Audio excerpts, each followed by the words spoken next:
Hey everyone, this is Kobra Paige from Kobra and the Lotus, and you're listening to Interview Under Fire.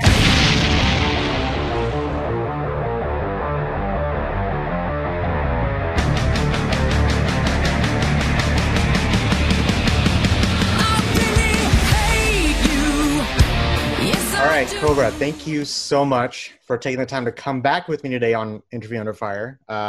Welcome back to the show. First off, I'm going to ask the obvious. How are you?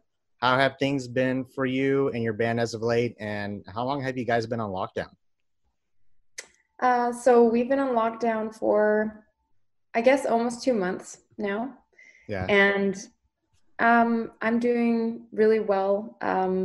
I have some health things to get through, so I'm taking the necessary steps that I can do on my own right now to heal those things. I'm actually on day 5 of a water fast right now, Okay. and that's kind of crazy, but it's to promote autophagy of cells that aren't working properly in my body anymore. And from there, I'm gonna, after day 7 or 10, depends how I feel, I'm going to follow my intuition. I'm going to go right into the autoimmune diet again and try Okay. and stay pretty strict there for a month until I reintroduce some things. Yeah, in terms of like the band, it's been interesting. I had a lot of financial loss after the last launch and after that last tour we did. The tour was amazing, but because it was a very special tour, it was Sebastian Bach and it was an anniversary, for the Skid Row album, 30th anniversary. That meant that, the merch was more expensive for him and things were just heightened. He did a lot of meet and greets and stuff, which is awesome, as he should, but it meant that our merch sales really were not projected properly. So I projected on the safe side, but it just sold a fraction of what was needed to really, account for a lot of the debt. So that led me to not choose to accept any tours this year. He actually asked us to tour with him in 2020. And Okay. now all the tours have been canceled, as everyone knows. And I just, in this really bizarre way, that was such a blessing because I don't know how I would have recouped. It just would have put me in a really, a even tougher spot than I already was in after last Yeah. year. So I'm feeling really blessed that way. I see what other bands are going through. There's a lot of things that you can't get back, such as flight costs and paying for a tour bus. You usually have a tough time getting that money back, and that's a big chunk of your money. So I felt like, thank God, I felt really lucky and just really sad also to see what was taking place. Yeah, we have 3 festivals that are planned. We haven't heard from those festivals yet what they're doing. I do know Belgium is not allowed to have things like massive gatherings such as festivals, at least until the end of August now. Right. Germany is going far beyond October now even. So I know they're not allowed, but they haven't said anything to us as artists yet. So we're just preparing, or I'm just preparing for what is the best plan. I did already purchase all of our plane tickets for the band and the crew. And if you move that in another year, it really it's interesting. There's just stuff that happens behind the scenes that other people would never think about. So for me, I had to make a day out of writing on sheets of paper what are the benefits and what are the costs of this, because Yeah. when I look at it, if we move it in a year, I don't know which festivals will piggyback each other. So we're looking at more flights. There will be more rehearsal time. It just became, it's looking pretty dismal. It's looking like I don't know how I can pull that off. So but at the same time, I'm just embracing this time. I am not the healthiest creature right now, as you know, because you're on my Patreon, and I am really using the time well to reflect on how that happened, because it's happened a few times and I don't want to ever go there again. So it's just it's been a really beautiful time, despite all the crisis and devastation. I feel like the world that is in isolation does also have this amazing gift of time to really reflect and become clear on their life and where they're aligned and not aligned, and where they can, push through some of maybe even their fears, plan what they want to do in the future. And I've been using the time that way. So I feel also really grateful for this space and time to rest and think. Yeah, I wanted to follow up on that because it's a challenging time for artists, but even though it's a way to, like myself, I'm discovering myself like, as a person, as what I do Yeah. in my profession. I know you're doing the same thing, but a lot of these artists, I'm sure you've seen it. Like they've actually done like live, streaming, as far as like doing shows and like on Twitch, like even just like just trying to get something to keep the fans like engaged. But I wanted to ask you, because as an artist perspective, do you think the quarantine induced like live streaming surge is like going to affect like the touring musician business going forward? Because if this is like something new that's happening, not like a pandemic. A Yeah. pandemic has happened before, but as far as like where we are in the digital age, like, I mean, you had bands like Code Orange and Insomnium do like live shows, like a full on Mm-hmm. live show. And Absolutely. I don't know if like, do you think that's going to change things for someone like yourself going forward? My belief, it's one opinion, but my belief is it's actually going to reinforce a connection between people that support these projects and these artists even more than they had in the past, because there's so much gratitude for the artists that are stepping up and sharing their art. Just also a lot of it's done out of goodwill, just to give something to the world to entertain them, Yeah. and I think that is really going to carry forward in a positive way. I could see the support being even stronger afterwards. And also, I think that because we're cooped up, that it's just going to be this explosive period of uh, appreciation for the arts once this is done, because people just want to be out there. They'll miss the shows, they'll miss the concerts, they'll miss theater. And hopefully it will last longer than a short pocket, but at least for like the first little while, I think it's actually going to be just people are like, oh my God, this is awesome. We're Yeah. back. We get to do this. We get to have the experiences we love. And yeah, so I think it's actually going to be positive. And then there's also, I think it'll be positive too. And then I've spoke to some artists who don't know like what it's going to be, because it could also, Mm-hmm. I've heard some things where the market could be like oversaturated with all this like new material Mm, that bands are putting out, and that's just gonna like all these venues, like what are they gonna do? All these right. bands are gonna be booking things out, and Yeah. it's just the uncertainty that for someone like me, it's just the uncertainty. I don't know what's gonna happen Yeah. 6 months from now. They said initially 6 months. Now it's looking the prognosis looks like a lot longer than that, and Yeah, I know. It's very uncertain. It's such a yeah, crazy uncertain time for the world. And I never thought about that perspective. That for sure is something that probably will be difficult to navigate, with yeah, everyone getting back out there, and also the releases. I never thought about that. Um, yeah, it's going to be very interesting. I mean, the whole world is going to have to adjust and change to a degree. And yeah, I also do believe that this is very sad, but I just think that some art also maybe won't survive, like through the end of this, the way that it was going before. I think that this is going to be hard on some projects. Uh, yeah, yeah, but we're resilient. We have to figure out a new direction, just like a river that gets blocked finds its way through other paths on the earth. I think it's going to be like that. It's the greatest time of all for reinvention, that's for sure, and being resourceful as hell. As far as being resourceful, are you still able to like keep your like wherever you're at? Are you still able to like keep your voice intact with like no gigs happening? Are you able to have like, do you practice your vocals like just when you're alone, or? You know what? I have for my whole life practiced my vocals and always kept on improving my skills, my control, everything, and believe that you can always learn more and stuff. And for the first time in my life, after the last tour, I went to Israel. I did a recording for a video game, which was just awesome. And It's of Bird and Cage, right? yes, Yeah, I'm that's really so cool. stoked for that, just because the concept is something like I've never seen anyone do this with a video game.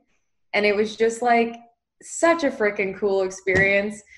But I haven't sang since then. So, which is very not normal for me, but I really think it comes down to the fact that I was like emotionally, psychologically, physically tapped after the last push. I was really dying of fatigue in the studio with those guys, and I felt so bad because I wanted to be energized and stuff. But I have like mono that also comes back quite often because my body has this infection, that it's fighting. So I was back in the throes of having Epstein-Barr. It's actually a form of the mono family. And I was feeling it heavy, like right up until actually 2 weeks ago. I was just so tired. Have you ever had mono? Yeah, long time ago. Yeah. Long time ago. Yeah. Yeah, so it's not something you should get in a reoccurring case, but No. it is because my immune system's just not that great. So um, I kind of just I lost my whole like inspiration and everything, and I just needed a break. So I've taken a break, and I haven't really been singing. And then about 2 weeks ago, actually, when I was starting to feel a bit better, there was a Danish band that asked me for some guest work on one of their songs. And it's a project that Jacob Hansen's doing, which I'm a big fan of Jacob. We've worked with Jacob. Yeah. And that was the first time I sang, since the studio, and it felt really good. So I think now I'm ready to start easing my way, but I really have to just listen to my body right now and just I'm not going to do anything I don't feel inspired to do, right now. I wish that there was a way that we could, well, I see all these artists doing all this music for people, and it's something that I would have been so interested in the past, but right now I'm just so focused in on getting my own path in order that it's just not the right, it's ironic. It's not the right timing for me. Yeah. Yeah. It's almost like for lack of a better term, like a blessing in disguise, because it's actually giving you time for yourself to, better yourself health-wise, mentally. I wanted to, yeah. So you got to do what you got to do as an artist. So last time, since last time we spoke, I feel like a lot has happened since the last time we spoke, and you guys got nominated for a Juno Award. So I am so stoked about that. Unfortunately, unfortunately, you guys weren't able to go to the award show. It was just with everything that's been happening. Aside from that, I know you were talking about the playlist project. You started a Patreon, talking about writing a book and recording a multi-genre album. I know that's a lot I'm putting in a little bubble for you, but no, it's okay though. But see, as far as like, you see all these musicians, doing these live gigs and like tuning in and like interacting with fans and whatnot. You're still doing what what your plan is. Like, look at the things I just listed off. I think that's a lot of thing to take off from. What made you want to start a Patreon? Like, what motivated you to start something like that and then branch off into writing a book and then an album, podcasts? Like, it's a lot of things. So the first thing that happened was definitely the album. I started that 2 years ago in Nashville, 2018. Yeah. And that was because I really needed to express music in another form that I think has always been in myself. And it's especially been just rising to the surface as I've gotten older. And I just was dying to do something with folkier instruments and just have something different, than what I have been doing, because Cobra and the Lotus, it's been my priority and commitment since I was almost 17. I started at 17, the preliminary, start of the band. And then I had a couple years of university, and then I dropped out, and it was just full steam ahead for that band. So I've done it full steam until 31 and given everything into it. And I just thought, you know, there's other pieces that really need to be expressed. I'm also entering my early 30s. I know a lot more about who I am. Yeah. And I need to honor those things. Even if it disappoints people, you have to make sure that you live your own life and that you live for yourself. Otherwise, I don't think we can even come close to the best versions of ourselves. So I just started, doing that work in Nashville. I'd had 2017 was full of life lessons that I felt like kicked me in the head. You know, like there were some really crazy things that happened on tour, you know, right down to I had hired this tour manager that one of the soundboards, it like blew a fuse because the headlining band had not shut their equipment off, and the house guy turned that one on, then turned music on, and it bust their monitors. And it was something that it was just like one of those out of control, like how would any of us been able to change what just happened? And there's insurance in big venues. They also have backup monitors. And instead of going for the insurance, they went for a money grab. And they basically told me, you pay 8,000 euros to us up front right now, which, you know, without even looking into insurance, looking into the cost of what those old speakers cost, looking at the policy, everything was really sideways. And they said, you pay 8,000 euros or we're going to take your sound guy into custody because he's from another country, and we're going to have him arrested and we're going to detain him until you give us money. It was a really like dirty ultimatum. And this is like one of the things that happened that year, but it just piled on top of each other. And I didn't know what to do at that time because I didn't even have that kind of money in my account. And I also didn't have a credit card that had an 8,000 euro limit at that point. Like I just freaked out and I didn't know what to do. And I told the tour manager, like, don't do anything. I'm going to call for advice because I need to know legally what is legal and not legal here. And we can't sign anything because I just don't believe that this is a fair or clean situation at all. And he went and he signed a paper on behalf of me, which was the complete opposite of why I was paying him so much.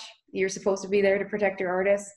And it was just, you know, there were a bunch of doozies that year. And so I just felt like a wreck after that year had happened because so many things had happened. You know, just some years are just packed with more shit than others. It was one of those years.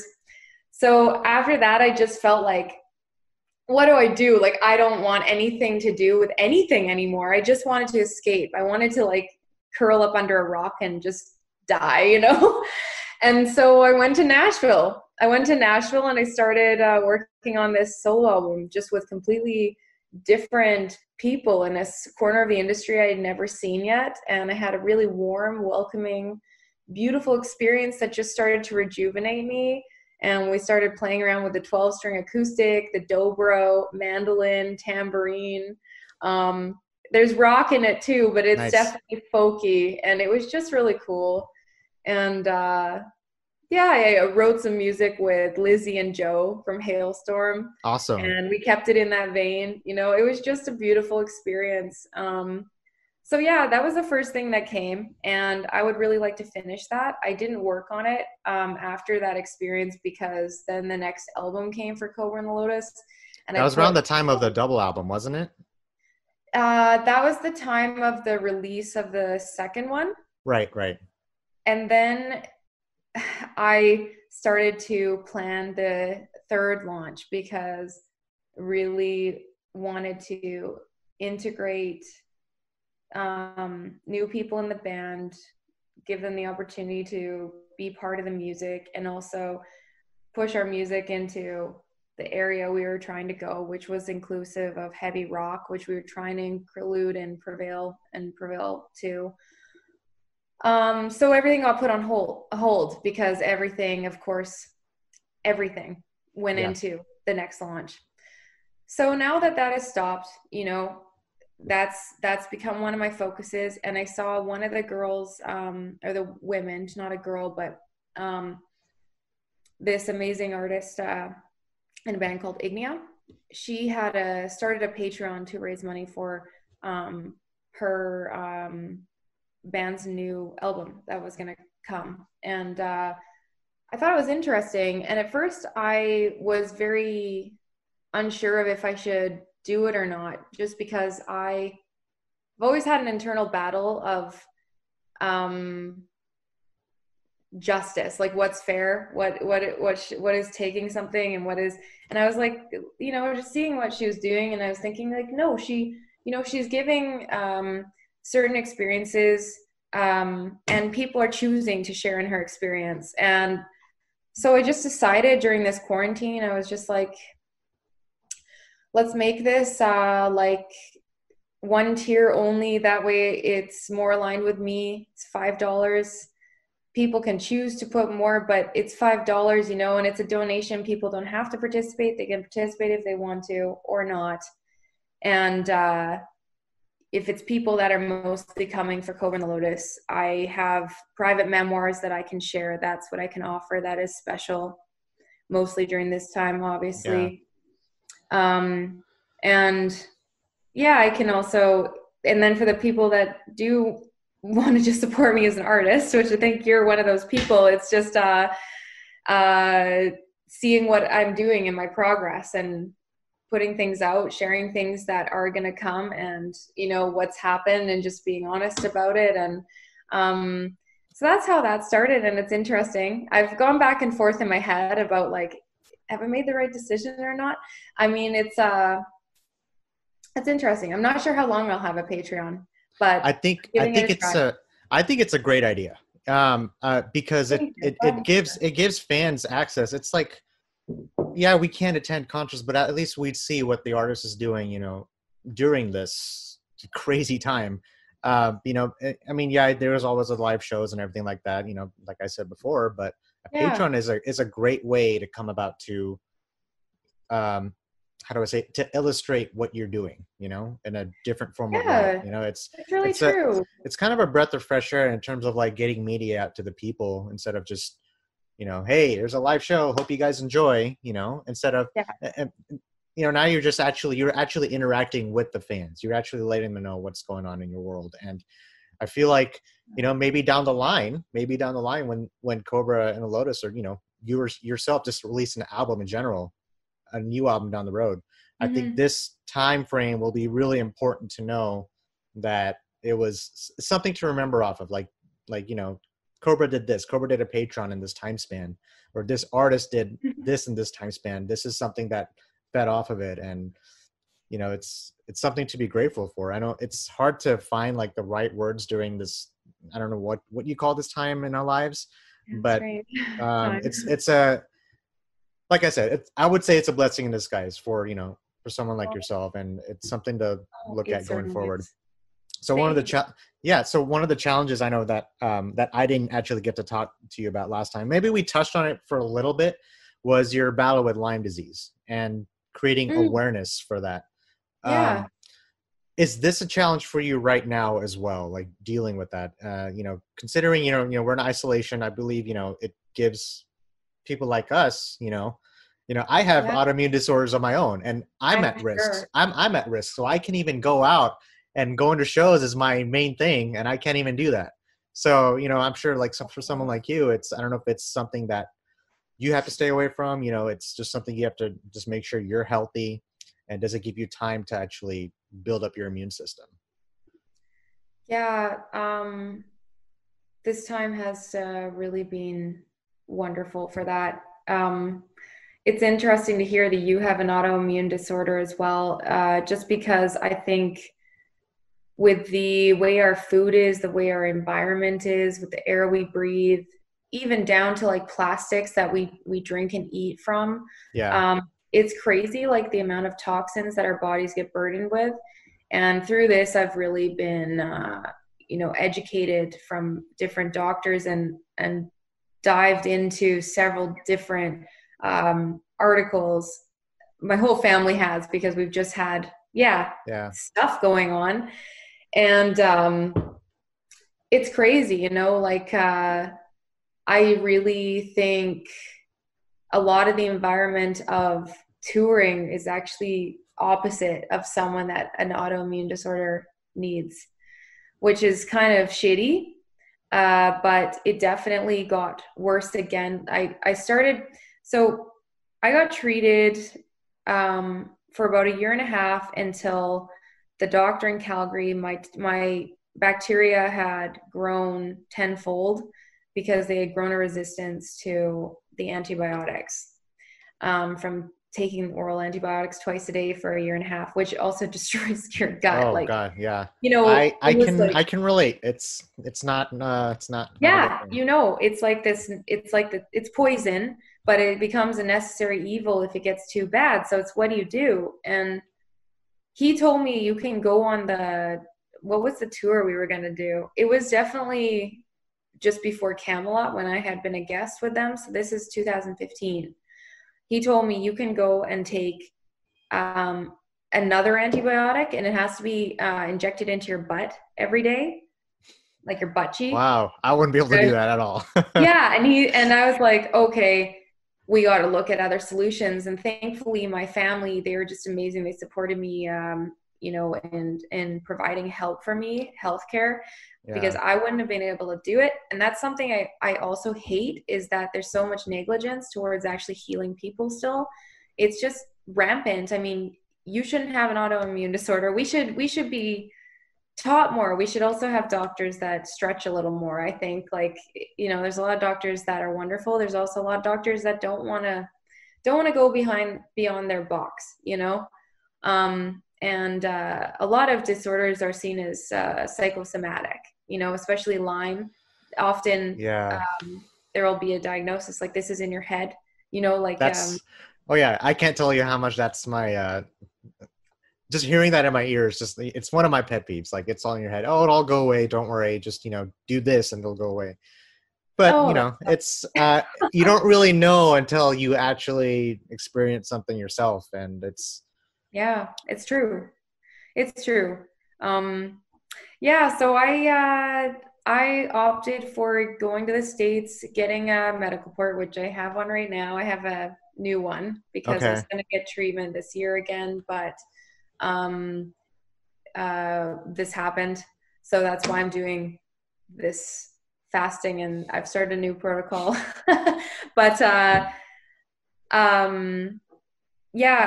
started to get IV treatment and it was really aggressive treatment with antibiotics and the IVs, but it was integrative, so they support you with also massive amounts of nutrients and vitamin C and all sorts of other things to support the body as it's getting totally like impaled with antibiotics. And in between that, I was like doing Kamelot stuff. So I was like flying to Europe, did 2 weeks, and yeah, you know, thank God I was falling in love, because I think that's what energized me the most. I was going to ask, like, that's around the time when you met Tommy, wasn't it? Yeah, it was. And I had so many butterflies that I think that's why I was like on my toes, you know, every day. But when I was sleeping, I was just dead. There was no dreaming. You couldn't, like, I was not moving. I was just, and then I wake up in the same position, you know, like, but yeah, after that, I was showing signs of remission a year later. So we took the port out, and that had been after Prevail 2, I guess. And then going into this evolution run, I tested in August, and it had been after already building the launch quite a lot. And also, as you saw, there was like rebranding going on and stuff. So it was a big project that like I undertook there was a lot of changes going on. And I tested in August before we did that last tour, and it showed that the Lyme was coming back, and I also had Epstein-Barr, but I was still feeling relatively okay. But after the tour and just the stress that came with managing a business and managing a band on tour, it just stress, man. Stress is Did it just, did it feel like you were carrying on more than you could handle? Like, did you ever feel like yeah, that? it did. It felt really, it totally did. And unfortunately, also, another thing that happened that didn't happen in the past was my hormones went totally sideways. And my body, over the course of like 3 months, started to mimic a woman that was in postmenopause. So I wasn't having the hormones that were normal for a woman my age. And that was causing me to have hot flashes, definitely a little bit of moodiness, like just stuff that I didn't recognize because the hormones were really messed up. Like I have like zero of a lot of things like estrogen, and there's a lot of weird stuff that happened. So I've been in the process of trying to reverse that now, because one of my main goals for treating Lyme was I wanted to have a healthy baby, because they speculated I got Lyme through in vitro from my mom, who was infected for a long time. And I was like, there's no way I'm doing that. Like, because I'll for sure have a really infected child, you know? Hmm. And now it's just totally been wiped off the board. Like after I was done the tour and everything last year, it was like, your hormones won't support you handling a pregnancy. And if you get pregnant, it's very highly likely that you'll miscarry. And if you do carry a baby to term, they will probably be on the spectrum or something because of the toxic load and the infection load. So I was just like, holy Wow. shit, like that really, you know what, because I just want to have a family so bad Yeah. at some point, and it takes time to get that shit out of your body and under control. I was just like, okay, that's been the biggest wake up call I think of all. And I was just like, you know, there are some things in my life that just seem like they're signs and signals that are given to me that something is not healthy for you. And you know, you were saying, like, I don't know if you've ever been triggered by mold, but mold is a really big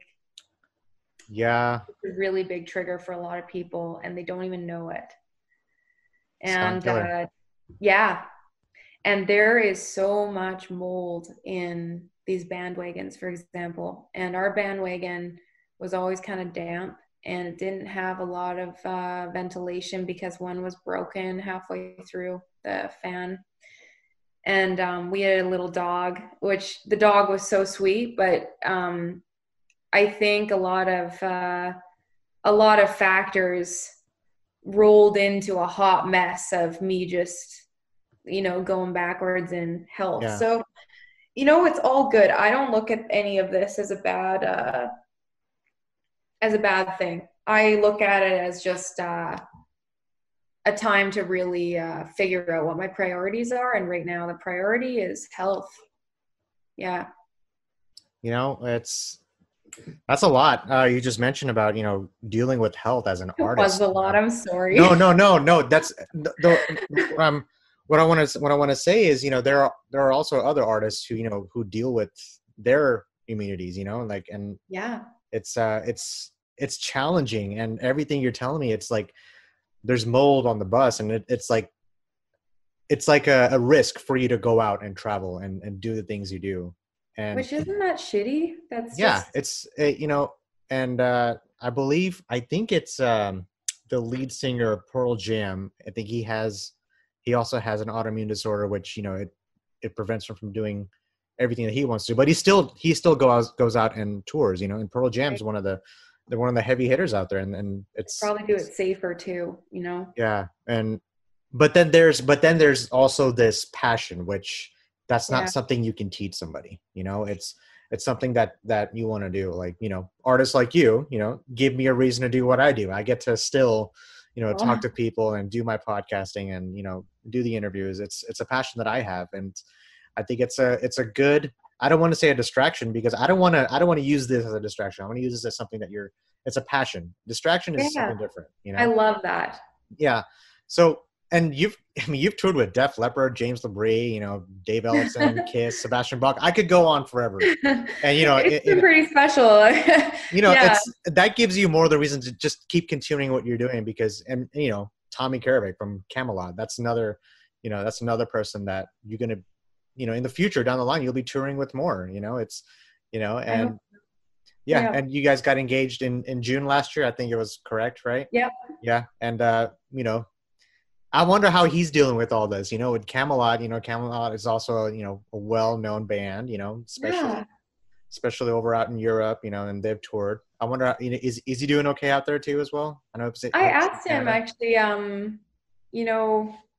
can actually. I'm just gonna send him a quick text. We're in the same house.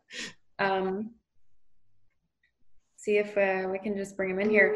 I actually asked him that yesterday. I said he's been working a ton on Kamelot material. He's been writing a lot and working back and forth with Oliver and Sasha and Thomas, and they're deep into a new album. Like, they have a lot of stuff, and it's sounding really great. Hey, babe.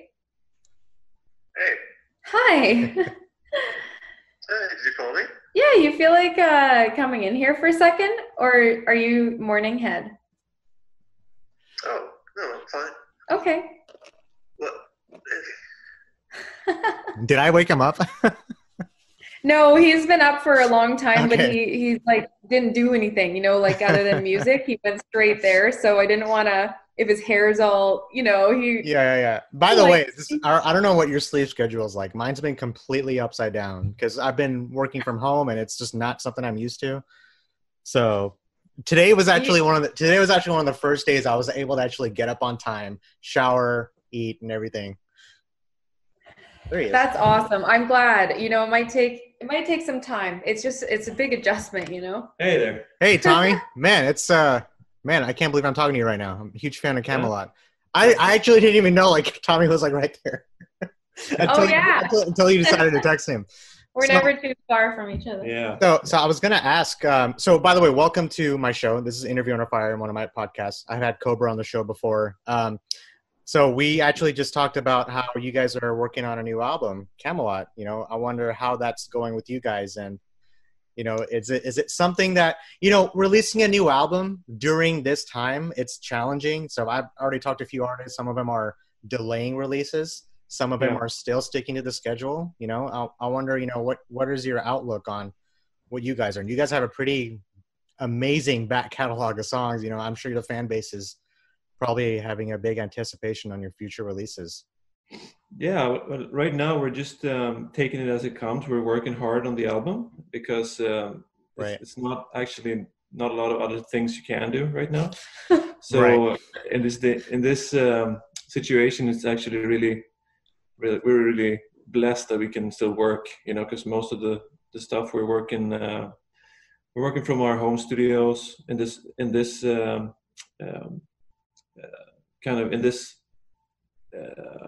process that we're doing it is that we're working in our home studios first, and then we get together later on to do something, to record the final thing. But for now, it doesn't really affect us. We can still work and send files over the internet, which is a blessing right now, right?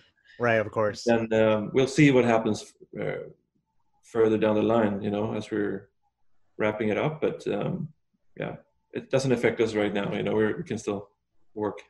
Does this pandemic, this also goes for you too, Kobra. Does it feel like, I feel like you've answered this, Kobra, but Tommy, you can actually chime in on this. Does this pandemic, now that you're home and you're able to actually focus on yourself and everything, does it open new things up for you personally and artistically that you may have not noticed before? For example, I didn't even know I was going to be doing podcasts, now I have 10 people lined up doing podcasts with me, and it's something that I love. It's great. Yeah. For me, it's basically business as usual. Even though, this is the first time that we get to spend more time together as a couple as well, which is awesome, and then of course I already knew I was going to love that, but that's just one of the bonuses that came with this situation, that we all had to hunker down, Yeah.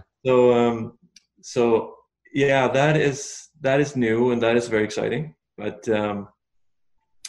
other than that, we're just the music is all we're doing right now, or all I'm doing right now. So actually, one thing that that has emerged a little bit more is the love of just being outside, you know, like Yeah. we are fortunate to have the nature on the around the corner here, so we're spending a lot of time outside and just like doing stuff in the yard, you know, like stuff like Yeah. that. Him and my dad have been doing. Yeah, it's not like something you plan for. It just happens. It's like, No. well, now I'm home. Now I can actually like clean things up, everything that I wanted to do. Like Yeah, I love that. mean, I'm very much an outdoor person, and just being around this beautiful nature is just that's something I wasn't anticipating, you know. Are you getting any contacts like from your fans, like just reaching out to you guys, like, hey, how's everything going, or just like, have you guys interacted with the fans? You know, at Kamelot, you and the guys in the band, anything like that? Yeah, not as a band, but me and Kobra, for example, we had this live chat with our fans through Metal Hammer Spain. Yeah, and that was amazing because then people could just, you know, in real time they could ask us questions and see what we're up to and tell their story. See what they're up to. Yeah. I was gonna ask, like, this is probably like an obvious question you guys probably would ask before as a fan, but I'm gonna ask because I'm a fan too. Any collaboration with you guys as far as like a, I don't know, like an album or something like that, like Tommy and Kobra or something like that? You want to answer that? Yeah, we've talked about it a lot. There's definitely some prospects as well for us. There's a label that's interested in us doing a record together. But I don't know if it's like the style we would like to do. So we'll have to see. Right now he's really focused on Kamelot, so it's not the right time. There's actually no time for that yet, and we haven't made time. I was a little shy to sing with him at first as well, so it's been getting over fear because he's Tommy. He's amazing, and our voices work so differently, you know. So I was a little scared. Yeah, it's just bullshit, you know. Like I know it would be great. I know it's because she's an amazing singer. So it's just that she doesn't have, you know. I don't know where that insecurity comes from, but it'll be amazing. You know, he does these crazy runs all over the place. He just pops them off, and I'm like, if you do that, what am I? I'm just gonna be, you know, like what's gonna happen? It's gonna be not an issue. I think I would absolutely love it. Mix it with like death metal vocals and like power metal vocals. It was just, I mean, can you imagine like just both of your voices just in like this album? It would just be. I'm just saying, you have an endorser right here, and I'll make sure you guys get all the promotion.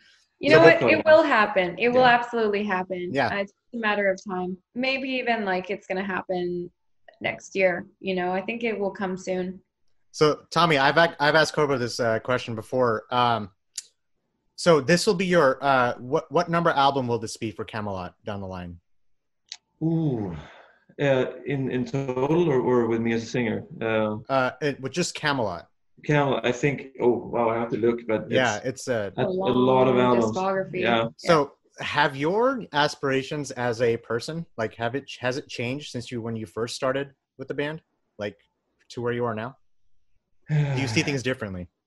Yeah, I mean, it's of course with every album it gets more your baby, so to speak. Yeah. You know, in the first album, you just had to make sure that you just honor the commitment and honor the back catalog as good as you can, you know. Yeah. And just like not make it too big of a difference. So I studied a lot, you know, the older songs, and I try to put myself in that position, you know, like kind of like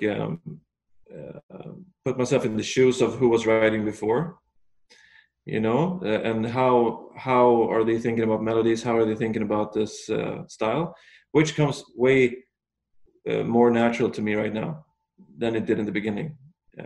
So it also has evolved a little bit. The style is a little bit more in your face and a little bit more modern, maybe. Okay. So yeah, I mean, it feels like I'm way more involved, you know, also in the music writing I've done my own vocal lines and lyrics from day one though, but yeah, I'm more involved in the music as well right now. So. I know you can't spoil too much. I know I can already tell you're like, what should I tell them? It's just like it's a fine line between there. Do you know when you may expect like a release in the future? Maybe it's some new Camelot It's material. going to be the next year, of course. Next year, okay. But, because it takes, even though if we're done with the album earlier, it's a release set already, and it's usually a couple months, like a couple months to half a year later, than what you would when you're actually finishing the album. But so right. Next year, spring or late spring, I would say maybe. Hopefully we'll be done with all of this before then, because right now I don't even know what's going to happen. So yeah, we don't know anyone. No one knows, right? So actually, we'll have to see when the release is, but we're working hard and we're going to have an album before the end of this year done. Yeah. So yeah. So as far as like before I got a couple of questions. I like this question, this next one. This is for both of you, of course. If you had an artist, okay, don't say each other because I already know you guys would love to collaborate with each other.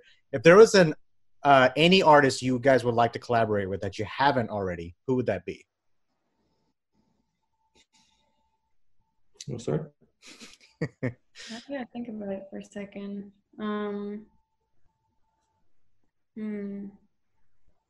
I think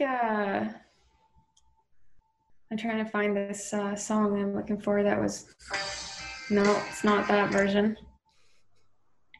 So Catatonia did this song that was with another Swedish artist that made this kind of electronic, like dark electronic stuff behind it. And Christer Linder, that's what his name is. You can look up his song Soils Song with Christer Linder by Catatonia. And him. I know that song. They're actually one of my. You know? Okay. Did you listen to the new album today? It's absolutely yeah. It's amazing. They're one of my favorite bands. Yeah. They are. They're also Jonas is his good friend and solid people as well. Or we know Jonas. I don't know about the rest. Yeah. But he's great. Super cool too. Awesome. Yeah. I would say like it would be really fun. I would love to do a collaboration with someone like Christer Linder, like to sing over some kind of dark electronic stuff because I'm really into that sound. Yeah. Or even like man, let's just throw Trent Reznor out there. That would be awesome. Man, it's that's crazy you say that. You're probably like the 10th person who told me you would like to work with Trent Reznor. That's crazy. Really? He's a very popular name. I'm not surprised you say that. That's cool. That is a crazy. Third one. The guy from Hours. I can't remember his name. There's a band called Hours in the States. Okay. He would be like with an H or it's OURS, like Hours. Like Hours. Okay.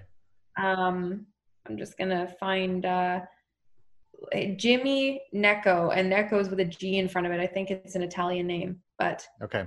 I'm really a big fan of a lot of their music. They're a band that kind of disappeared after a while, but I still find their stuff from the past so cool. So what about you, Dave?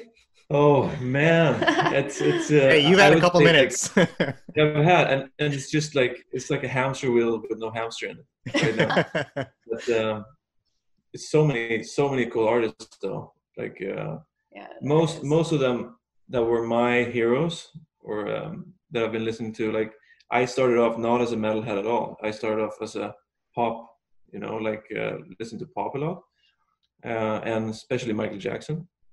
Oh man! So I would have picked him. I can't. But that would have been my dream collaboration if I. Man, that would have been something, wouldn't it? Mm-hmm. Michael Jackson and Kamelot. Oof. Yeah. I would have loved to see that. I'd love to hear that. All right, so so I'm gonna put Kobra on the hot seat in a second. Before I do that, it's gonna be good. You're gonna like it. So if you guys weren't musicians, what do you think you'd be doing right now? Oh, right now, for sure, I would be out building shit in the garden. all the time. Really? Yeah, I'll just whip stuff up. Oh my God, that's it. I've never heard this before. Yeah. This is all news to me. That's awesome. No, we were building a stone, like a natural stone step outside because we needed to connect a path, and it was just, it's hard work, but it's just something fulfilling. It's like building it, making a song or making something that wasn't there before. Just seeing something shape up, like something really. That's an interesting take, huh? Yeah, it's like thought of it that way. That's always been something I love, like having an album after a months of hard work, and then saying that this was not here before. And then I can tell there's a passion with that, because the way you describe that took me in a whole different like illustration. I just drew it out in my head. That's amazing. Yeah, there's a lot of passion there. You know what, I would be something totally different, completely. I was in school to either go into veterinary medicine or medicine. Okay, wow. I want to be a pediatric oncologist forever. I think that I would have ended up probably being some kind of integrative doctor of some sort. sure. I would have loved to be able to be one of those doctors that are helping people right now. And I look at some of my friends that took that path and they're working, and I just admire the work they're doing and how they're putting themselves out there. And yeah, I would have loved doing that. So I would have for sure pursued that. I've even still thought about it, like I've been considering while I'm here, I'm like asking these guys, like my family and him, am I too old to go into medicine? Like it's a long path, but no, so not at all. You can still do that. You choose your own path. It's like, that's true. Yeah. And I've talked to the lady that put my port in. Actually, she's like she's the first woman that opened her own clinic that revolved around. Yeah. Okay, I gotta take this. He's out. Sasha's calling him. Yeah. All right. Kamelot. Hey, Tommy. Whenever you guys have the new album coming up, let's do an interview. I would love that. Okay. Absolutely. All right, man. Great. Have a good one. Appreciate you. Yeah. All right. That was great. Yeah. That was awesome. I got to talk to Tommy for a second. Perks of living together. That's awesome. Hey, keep that whole outdoor working thing on your mind, because that was amazing.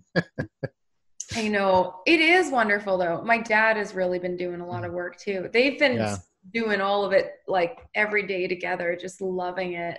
They've created paths. And if it was okay in Texas, it's brutal. I mean, it's the only time you can actually even step out without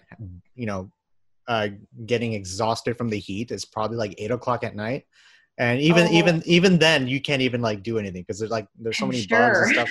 Because this time we get tornado watches, we get rain, we get hail around this time of year. So it's just it's craziness around here. So wow, you're definitely in a better environment than I am. We escaped to a really great place. Yeah.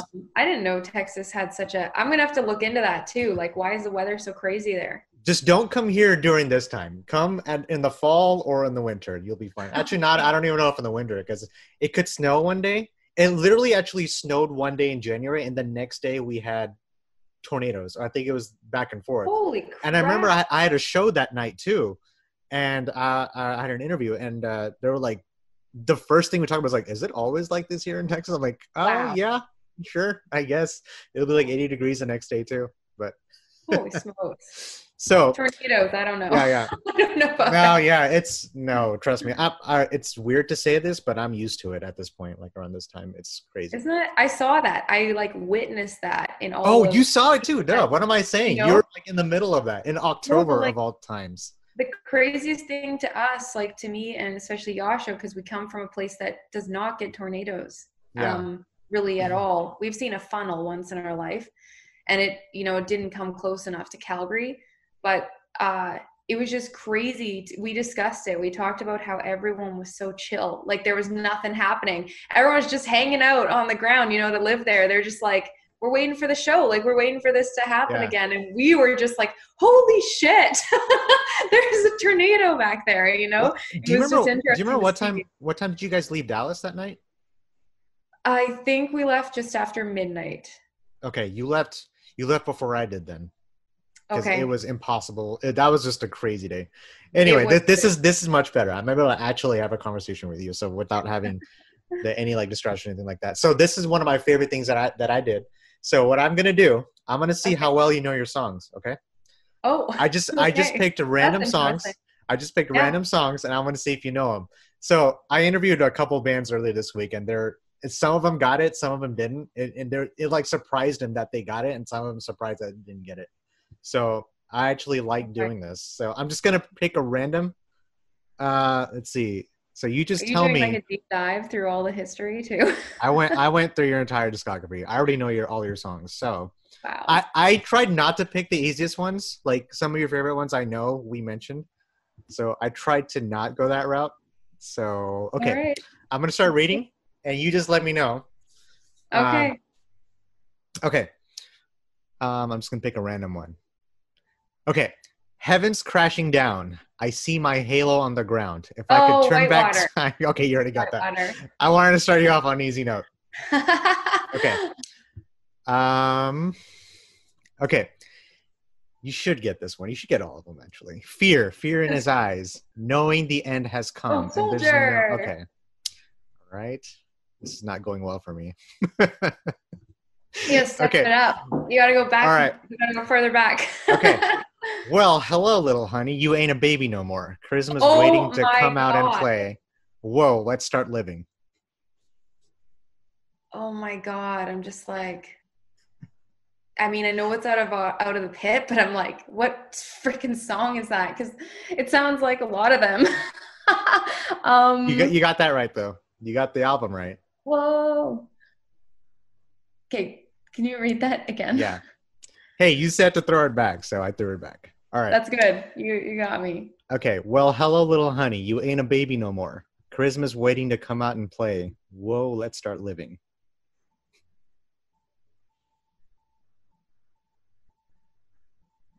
I should play the Jeopardy theme. I think I'm gonna put that in there. Oh my God. I mean, I recognize the words, and especially the "Whoa, let's start living," but I'm just like, that's not "Ride Like Sugar" because that's whoa. Okay. And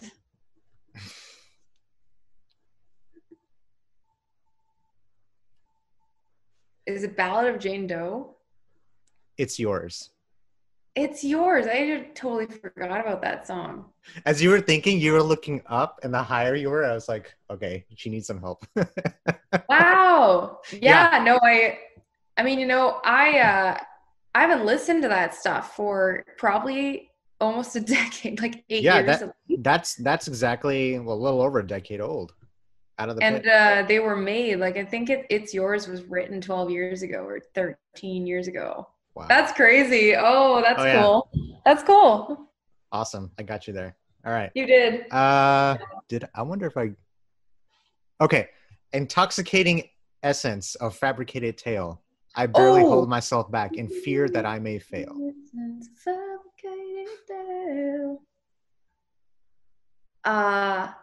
Sanctuary. Yep. Okay. This is my life. Did I already say this one? No, I didn't. Okay. This has got to be the easiest one. I'm a crooked reflection. I'm a part of your broken dreams. Just another distortion. Should I even keep reading? I'm a crooked reflection. This is Liar. Circus. Circus. Your broken dreams. I should have sang more. Just another distortion. There was a last line in there that said everything here is not what it seems. I almost did Thundersmith, but I was like, no, that's one of your favorite songs. Like that's gonna be too easy. Yeah, you know me well. Okay. This is the last one. I think this is the last song I picked. Okay, you are on the outside, always looking in, but never asking questions. Could it be you? Could it be that you won't understand that we're born of innocence? You don't know. Yeah. I think you already knew that before I can't believe I got that circus one wrong. I was like, you were like, yeah, it's this. Oh man. Okay. That's all I got. So that was fun. I love that. So hopefully when I get Tommy, I'll be able to at least like confuse, because he's got I'm sure I'll be able to get him on a few songs there. So. Oh yeah, for sure. But so is there anything, lastly, before we wrap it up, anything else you would like to, just say out there for the fans, or just anything else you want to promote? I know we touched on a lot of things. Yeah, we did. I didn't say anything about my podcast, I don't think. That was another thing I started and I wanted to do for a year now. Yeah. I put it out as a feeler last May that I was starting something called the Playlist Project. Yep. I wasn't sure what that was going to be yet. My initial thoughts were it was going to be a documentary, but you always think you can do a lot more in 1 year than you really can. And I just decided this year, you know what? I'm going to just start doing this as a podcast so I can get stories of empowerment, how people are going through adversity out there. That's the main goal for it. But as I told you, when we first started, I have just realized that I'm quite amateur in this department and there's a lot of skills that need to be polished before I can put together a decent interview that I can release. So the first podcast hasn't come, but it will come, within the next couple weeks, and that'll be great. It'll be great to just have somewhere to start. And that's what the Patreon's all about, is just joining me on that process, of fulfilling all these different directions of stuff that I've wanted to do, but haven't had the time or energy to do. And I'm finally doing it. So, with that being said, what I really wish for everyone is just good health at this time, that they can find ways to lift their morale as long as you're not, encountering loss and grieving, which is very sad for many people. But if you're not in that spectrum, just not to lose hope that societies often through time are often growing even more, and there are better things that come after great depressions and hard things like wars and stuff. And the world is at war with something right now. It's not people, but it's with a virus. And I've seen a lot of the bright parts of humanity really shining through this as well, because people are taking extra measures to actually connect and remember what matters, and to help each other, feel better and maintain their spirits throughout this. And I think that's amazing. I think a lot of superficiality has actually backed down quite a bit, and that was really becoming elevated, especially with the rise of social media. I think forgetting the things that really matter has happened a bit in general across the board for many individuals, and this has really just scraped that away. So I just hope people are taking this time as an opportunity, like you are, to start something that maybe they wanted to do, didn't have the time for. It's time to start thinking really hard about what you would like to do, what you care about in life, what you want to get out of life, and it's a perfect time to think about those things. I'm not one of those people that thinks this is a time to only Netflix and chill. I really think this is a time to use valuably and consider life for yourself and what really matters. Yeah. So, and maintain better things for yourself coming out of this. So, I just want everyone to just keep a little brightness if they can inside them, and try and recognize the little slivers of humanity and beauty that are happening right now. And hopefully that will help carry them through all this stuff that is really troubling. Yeah. Everything you said, I agree 1000%. Well, Kobra, we are out of time, man. I hope we do this again in the near future. Hopefully we'll be able to do it in person. Usually I do these in person, but podcasts are great. If you would like to have me as a guest, let me know. I would love to. Oh my God! I would love to do that. And don't forget, guys, you can actually listen to this podcast on Apple, Stitcher, Spotify, all the major podcast apps out there. Kobra, her latest album, Kobra and the Lotus Evolution, is out now on Napalm Records. Please go and check that out. Support her on her Patreon. You're gonna love the material on there. And tune into the playlist project once it's out. It'll be a lot of good things in store for us. Thanks, Kobra. Appreciate it. Thank you so much.